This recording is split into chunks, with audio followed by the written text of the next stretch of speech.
What if a single player's decision was enough to sink an entire franchise? Not a bad front office, not a failed draft class, just one man making one choice.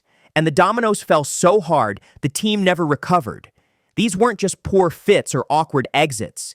These were catastrophic turning points, decisions so disruptive they cracked the foundations of NBA franchises, sending them into tailspins that lasted for years, or in some cases, decades.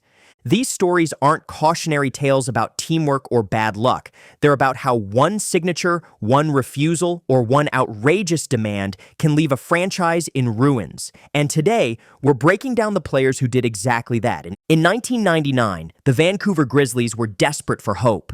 They had slogged through the brutal early years of being an expansion team. No stars, no fan base, and no identity. But that year, they had the second pick in the NBA draft. The player on the board, Steve Francis, nicknamed Stevie Franchise.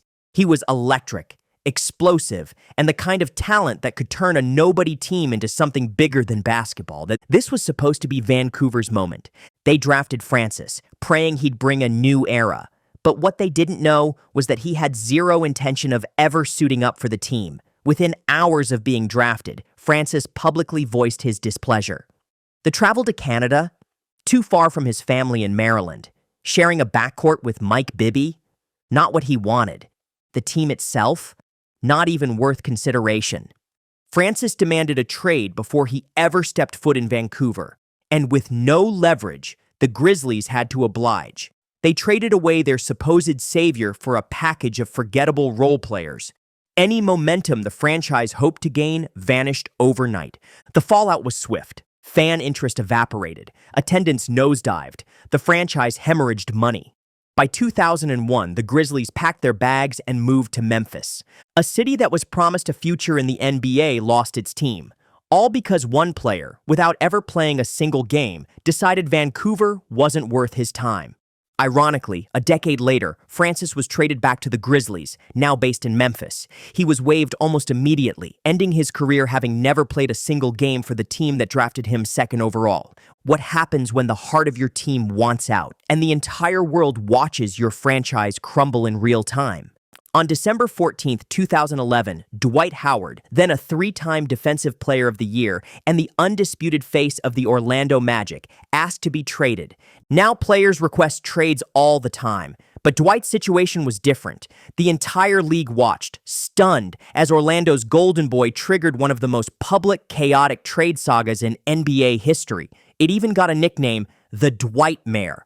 The Magic had spent 7 seasons crafting a team around Dwight's strengths. They were pioneers in the modern NBA, surrounding their dominant center with three-point shooters in a system that was way ahead of its time. That 2009 finals run, that wasn't luck. It was brilliant team construction built around one of the most physically dominant big men of the era. But once Dwight asked out, it all came crashing down. His trade request came with messy leaks, public interviews, and finger-pointing. His reputation, once squeaky clean, took a beating. Fans turned on him. The media shifted. Dwight was no longer the fun-loving star. He was now difficult. A locker room problem.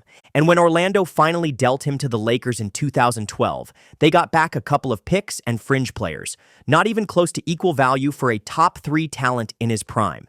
The aftermath? Catastrophic. Orlando immediately sank to the bottom of the standings, missing the playoffs for 6 straight years. During that stretch, they tried to rebuild with guys like Nikola Vucevic, Aaron Gordon, and Evan Fournier. Solid players? Sure. But not a core that could compete, especially in an era of rising super teams. More than a decade later, the Magic are still trying to recover from the day Dwight Howard walked away. But what if one player didn't just set his own team back? What if his decision paralyzed 2 franchises at the same time? Bradley Beal might be one of the rare players in NBA history who managed to bring down 2 franchises with a single decision.